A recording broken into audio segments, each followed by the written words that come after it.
I guess I didn't really know how to get the work is a better way to put it. You kind of leave school and then it's like, okay, in Boston, what do? You can go work at a camera house. You can reach out to the production companies. You can do all the kind of corporate stuff. And I didn't really know how to access or reach out to any of that. I wasn't really given the resources coming out of school. What year was that? 2013. And I didn't know about looking for jobs online, if I'm being totally honest. I didn't know how to do that.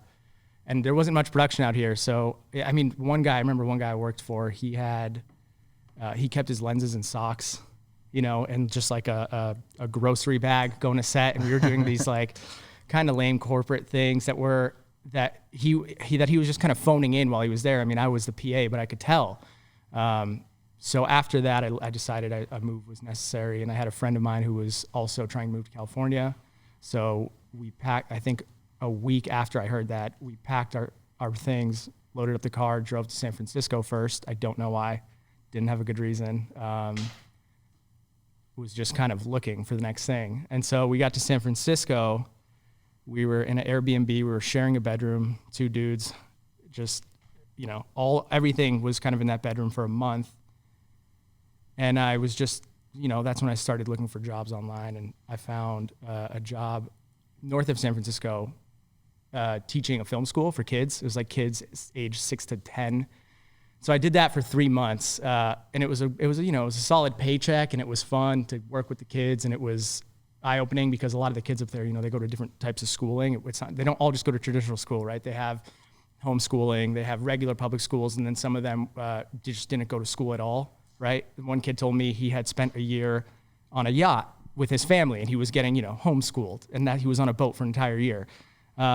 And so that really opened my eyes to just the education system in California in general, and kind of the one thing I did take away there, I think, was how much of an impact the different forms of education had on these kids, right? So some of these kids that were homeschooled were like leaders for sure, right? They were leaders, because they've probably gotten a lot of attention, and they were the ones taking charge of these groups. You had the kid that said he was on a yacht for a year, and he, didn't have really any fundamentals. And so I saw all these different things with these kids. Probably a good swimmer, though. No, he was on the yacht, not in the water. Yeah, and He's so getting dragged behind the boat. yeah, Go on. Yeah, that was 3 months, and then I decided I had to move to. I was applying for jobs throughout the entire time. I got a job in New York City, or a PA gig at a post house in New York City.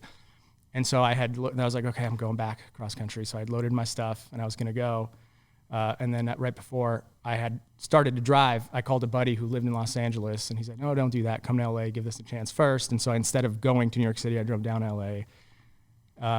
And we, 2 weeks into that, started an LLC together, and we're going to make a production company and films without any real experience or any clue. I was maintaining a full-time job at the time at a post house. And for a good 2 years, that's all I was doing. Just post.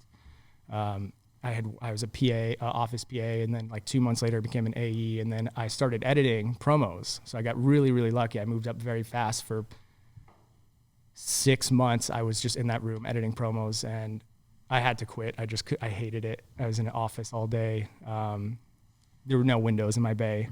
You know what I mean? The producer I worked with was very difficult to work with. And so I quit, despite everyone telling me not to, because it was, a fantastic salary, and I was young and I should get the experience, and I quit and kind of went into the production thing full time. And, I think a few months after that was when we got our first client through a pitch actually, this is the one place where my university did pay off. It was a connection from someone we knew at school, and they had given us a reference to pitch on a Mattel job for Hot Wheels. And we had pitched, and we spent days on this deck. I mean, just days making it perfect. And they called us. They said, hey, let's talk. So we pitched our idea to them, and that was our first kind of big client. We're like, okay, this is it. We're going to make it. And suddenly, you're directing something. There's 30 people in there. And the biggest crew I've ever been in charge of is, at that time, up until that point, were my college buddies, 5 of us, and 1 or 2 talent. So that was just the school of hard knocks for it was brutal those first few days, and just like getting in the swing of things. And then it became kind of more and more natural. While we were doing that, we were shooting things kind of on the side, documentaries, just taking every chance we had,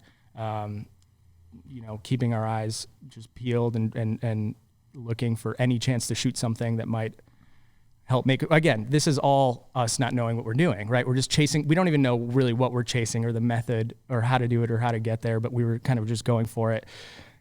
And, one thing led to another. Several documentaries later, I'm back in Worcester.